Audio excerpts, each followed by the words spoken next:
stop doing that intro. We are back. Welcome to Two Dudes and a Mexican. I'm your host, Peter Soprano.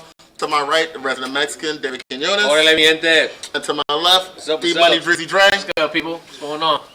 He's filling in today. And we have the big story of the day that came out late last night. Gerrit Cole. Vic is Italy. Oh, we're not talking about him right now. Gerrit Cole signs 9 years, $324 million, $36 million a year. His agent gets For a 10% pitcher. For a pitcher. The guy's gonna make $1 million per start this year. And I'm gonna pay $45 a beer now. He's gonna make $10,000 per pitch. Per pitch. Dave, what do you think about paying a pitcher this much? Despite that the Yankees can afford it. Oh, here we go. But what do you think about somebody paying a pitcher this much? Listen, I mean,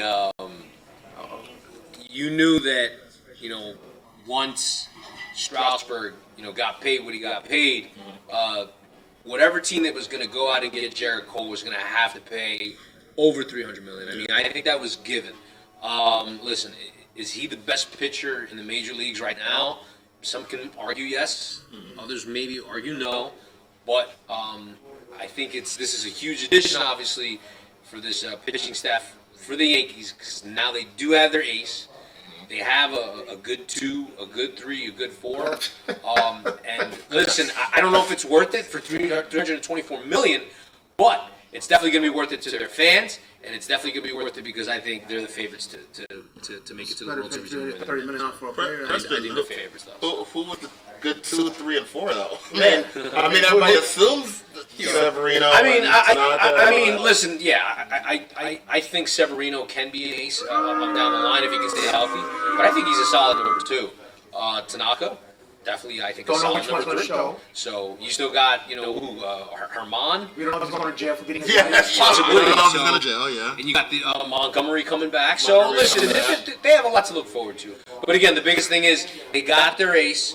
A guy who's proven that he can pitch in the playoffs, that he can pitch well during the the regular season. I mean, dude, that's like 20 wins easy right then and there with signing him. Easy. So easy, probably more. So we'll see. You can make some money betting off that. It's hard to get 20 wins in Major League Baseball now. Listen, with that offense though, backing him up, forget it. I mean, listen, he pitched in Houston. He can pitch in the AL. He's already proven that.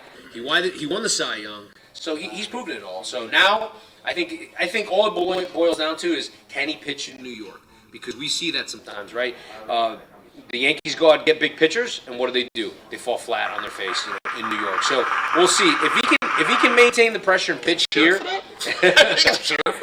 and deal with the New York media. He's going to do really. He's going to deal with it. He'll be all right. All right, so Dre, I'm going to move that question to you a little bit now. We understand that how good a pitcher he is. We understand how much money he's going to be making. Do you think it was a wise investment to be paying that much for a pitcher? Listen, when you make those type of investments, you're making a statement in the league, and I think the organization's making a statement that we're not cheap anymore. Yeah, here's just boatload of money. Yeah, exactly. They weren't exactly cheap. I mean, they went and traded for Stan, who makes like $30 million a couple of years ago. So they were never cheap. And to piggyback off of what Dave was saying a little bit, it's making the fans happy. They're putting themselves in position to win, but not just only win games, but to we're like talking championships now. So if you ask me, I think it's worth it. Is it a lot of money? Yes, obviously that's a boatload of money, but it's gonna be worth it for years to come. So I think it was a good deal. All right, get the Bills ready for me. All right. Oh, here we go. If it's me, I am not paying a pitcher $36 million. Now, besides the Yankees, if there was any other team in the league that signed this player, any of the 29 other teams, I would say this is a stupid sign.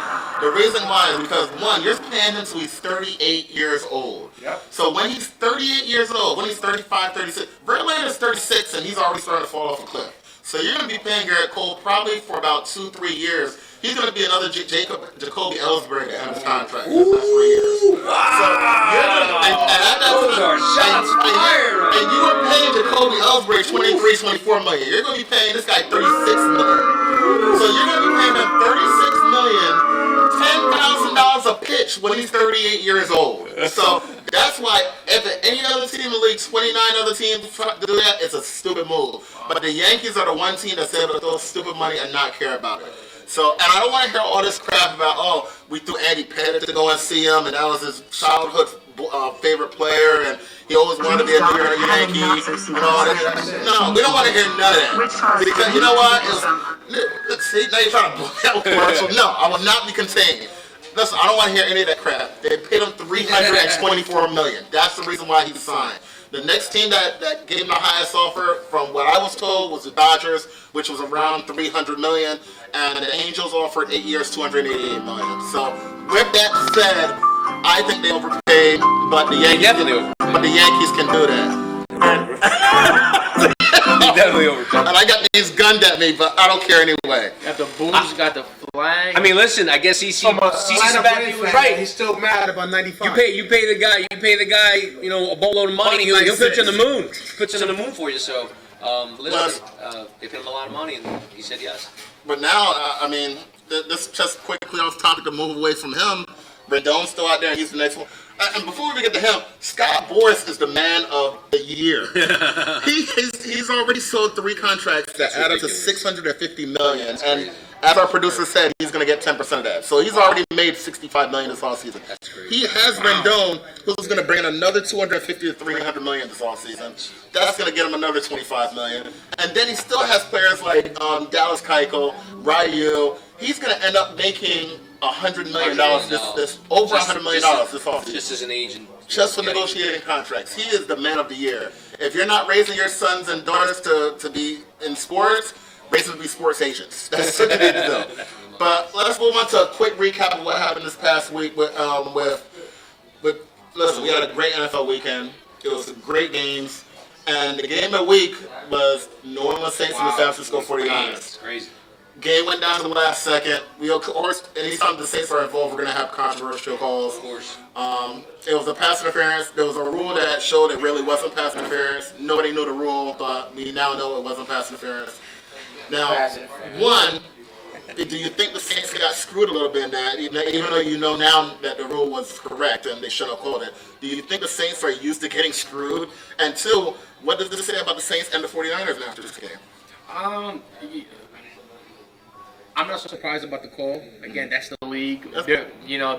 Unfortunately, they don't even know what they're doing as far as when it comes to whether the call stands or not.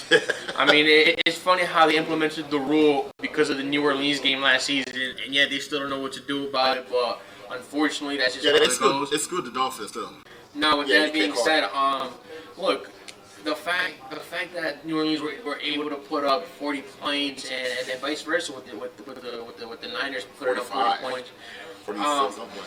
Yeah, so again, to me, it just says a lot. If anything, this game says a lot to me about Jimmy G. A lot of people, always question whether Jimmy G was able to close games and not just depend on his defense, or if he was an okay quarterback.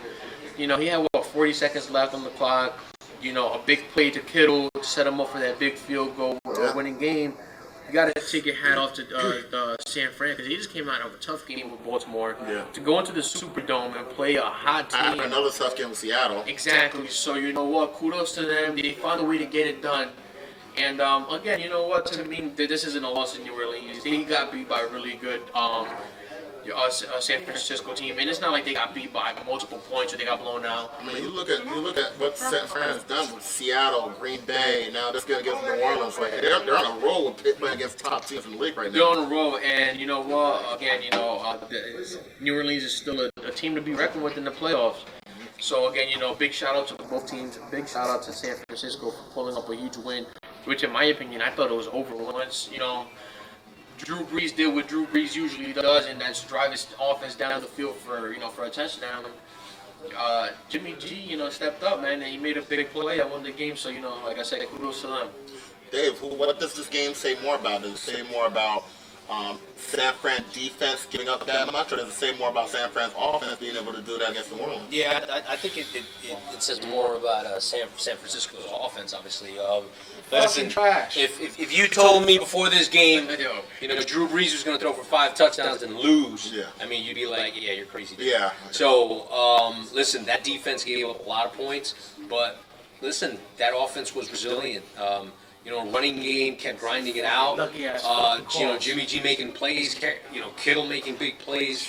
I think even their special teams had a couple of good plays too. So sometimes that's what it takes, man.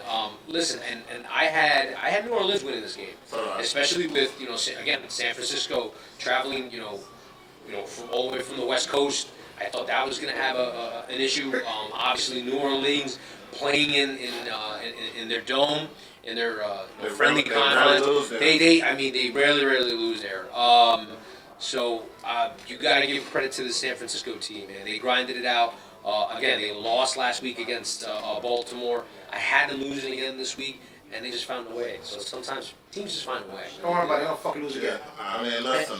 After having that stretch that we just talked about, and then another week they got to play Seattle again. So that could be could be for the division, and not only the division, but that could decide who's the number 2 seed in the whole conference. Exactly. And if I had to throw something in there, yeah, obviously both defenses gave up a lot of points, but despite the score in this game, I feel like the defense still played well. Creating turnovers, fumbles, and setting up their teams in good field position, and just staying in the game. So yes, I know they did give up a lot of points. But I mean, when you're playing on turf and you're playing up against that high-powered offense and New Orleans, and like I said, shout out to San Fran for not only staying in there but actually getting it done. Paying off the ref. and let's just add too. New Orleans almost pulled away. In the beginning. They were up by what? Like 2 touchdowns. They were up by 2 touchdowns. So it seemed like 13 points. they were going to start pulling away, and then San Fran just found a way to just stay in there.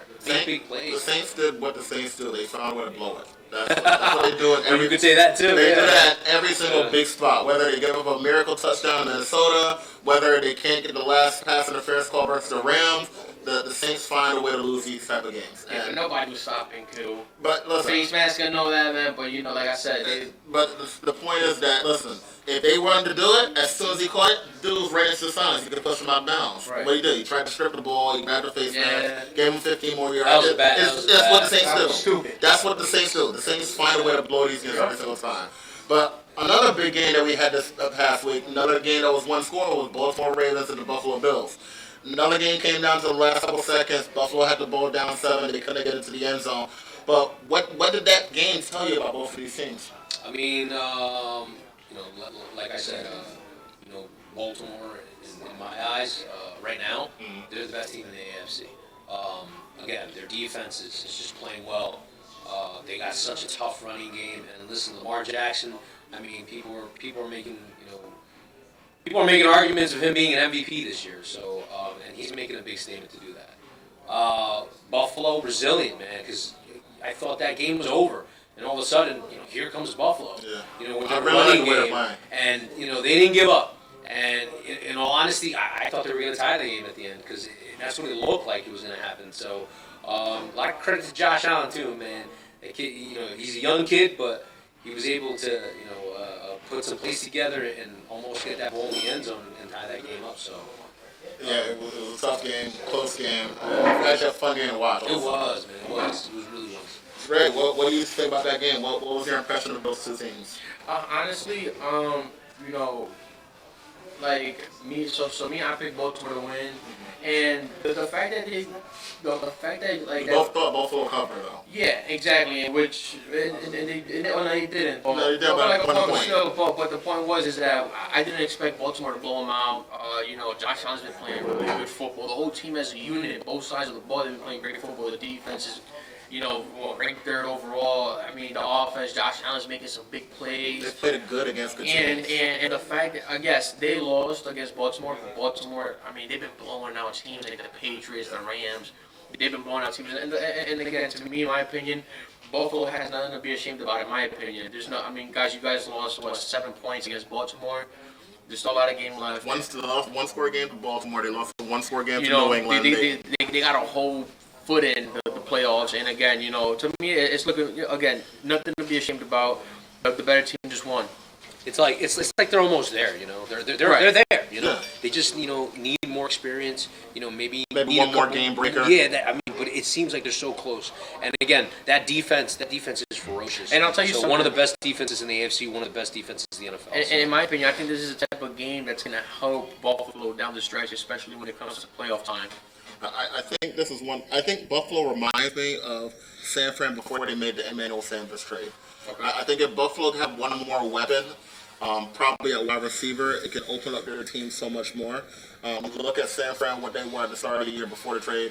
They were winning, but they were winning close games. They were winning with defense. Then when they got Emmanuel Sanders, they opened it up. They started scoring more points. I think that's what Buffalo does right now. I think they keep games close, but they just don't have that one game breaker to give them that extra 7 points or that extra field goal that pushed them into the win. Sometimes it takes somebody to step up too, because like you see Debo Samuel, man, that guy stepped up. I mean, you really didn't know who he was at the beginning of the year. Now you know who he Well, is. both of them have that rookie because Debo Sanders from San Francisco, and then you got Singletary doing as a rookie from Buffalo. Right. So yeah, you can't expect too many rookies to step up at one time, but both of them have a big impact rookie. And I know that's something that's going to be very big because Dre plays that Buffalo team next week. But with that said, let's get into the Thursday night game coming up this week. Now, It's gonna be one that you may want to fall asleep during.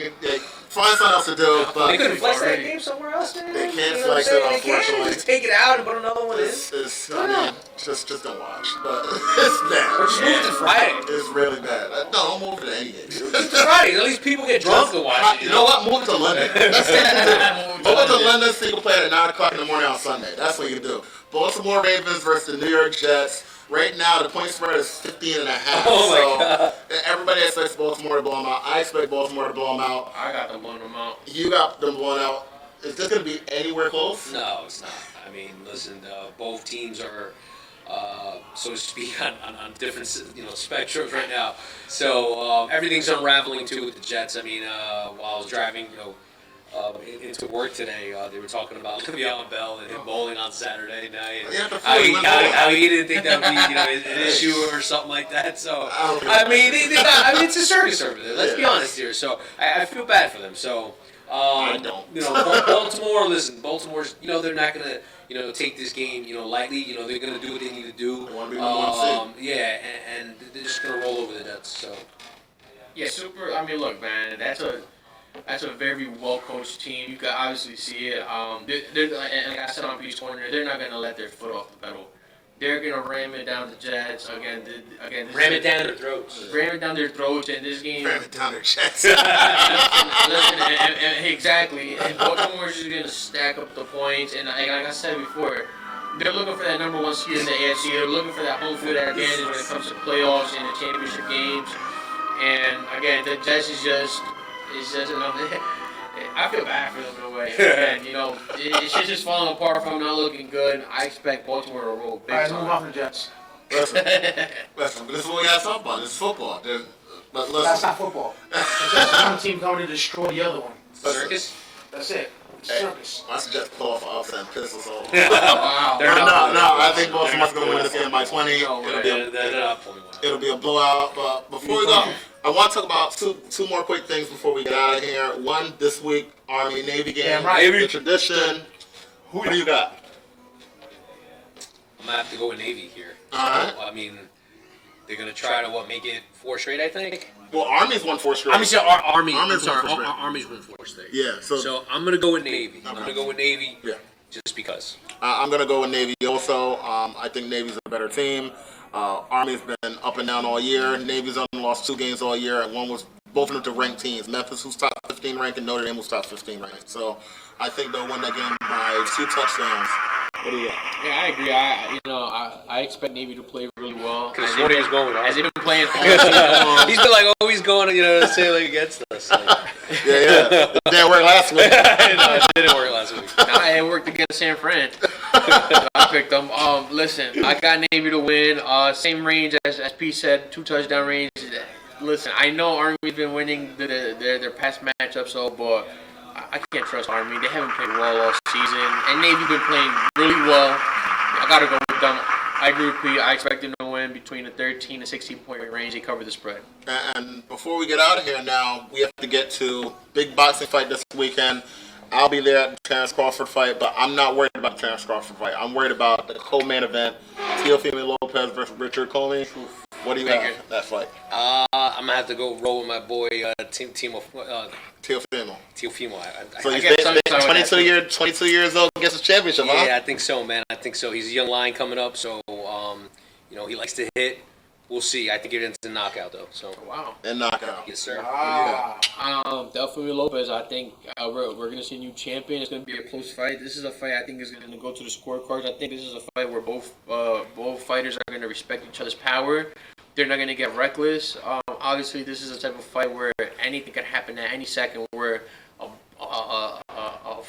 firefight could just break out in the middle of the ring, and we can just see. What the hell? You know what I'm saying? Like, we can just see. That's what you made it sound like. Because The Thunderdome. You know it's not wrestling, right? Why is this not wrestling? Because what? Wrestling is what? Yeah, we don't pay. We have a wrestling belt right here. That's a boxing belt. I like that. It's a boxing belt. No, That's dead. but I expect this to go to the scorecards. I got Lopez winning by split decision, close fight. I expect him to win and become the new champion. Listen, I'll be the odd person. I'm going with a 32-year-old Richard Comey to retain his belt. He will find a way to listen. Teofimo is a guy who very brash, very cocky. Some people just call it confident. Little cocky, does flips in the rings after he wins in front of his opponent. He dances all the time. He's a jerk off. So I think he needs a little bit of his comeuppance. I think he takes the shot. I think both of these guys have power, can knock you out in a couple shots, and I think he's actually going to get knocked out in probably the 8th round. So I'm going Comey to knock him out in the 8th round. That's my bet for the week. That's my big bet for the week. And with that said, and if You missed the soundbite. Oh man. Yeah, he Messed up already, with the soundbite. he already missed the soundbites. But That's all right. listen, we're We'll gonna get him twice on Sunday. we're gonna catch you. We're gonna catch you guys on Sunday from Blackjacks. Some big games coming up Sunday, A people. lot of Tune big in. games coming up. Listen, he's got to play against Buffalo. My team's got to go against Big Houston big Texans. AFC South game my coming up. team sucks. And his team. We're just trying to buy time for No, that. you have a big game too because you're going against Miami. Oh yeah, okay. Oh, that is a big And game. whoever wins, We screws themselves. we need I'll to be lose there. that. Listen, We need to lose. He's going to be at the game. I don't know why. I'll be at I don't know why. Listen, I'll be at the He's Dunker scouting. Bowl. That's He's the Dunker scouting. Bowl. I'll be there for that one. They only have a first round pick. They got scouting. But you got 3 wins. Dolphins got 3 wins. The loser of that game could be out of the Chase Young Bowl. It's a big game. We will catch you Sunday to preview that real quick.